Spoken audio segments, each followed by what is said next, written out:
Hi friends, ಈ customer ಈ ಗಾಡಿನ ನೋಡೋಕೆ ಮುಂಚೆ ಅಡ್ವಾನ್ಸ್ ಮಾಡಿ ಇವತ್ತು ಲೋನ್ ಎಲ್ಲ ಮಾಡಿ ಗಾಡಿನ ಡೆಲಿವರಿ ತೊಗೊಂಡು ಹೋಗ್ತಾ ಇದ್ದಾರೆ.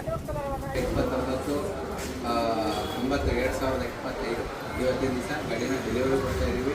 ಇಲ್ಲಿಂದ ಹಿಂದೆ ಯಾವುದೇ ಈ ಗಾಡಿ ಮೇಲೆ ಫೈನ್ ಹೋಗಿರೋ ಏನೇ ಇರ್ಬೋದು ಎಲ್ಲ ನಾವು ಕ್ಲಿಯರ್ ಮಾಡಿಕೊಡ್ತೀವಿ. CC ಕಂಡೀಷನ್ ಕೊಡ್ತೀವಿ. ಇಲ್ಲಿಂದ ಆಚೆಗೆ ಏನಿದೆ ಅಂಡ್ 29/9/2025 ಆಚೆಗೆ ಎಲ್ಲ ಸಂಪೂರ್ಣ ಜವಾಬ್ದಾರಿ ನನ್ನವ್ರದ್ದಾಗಿರುತ್ತೆ. ಜೈವಂತ ಕಸ್ಟಮರು ಇವತ್ತು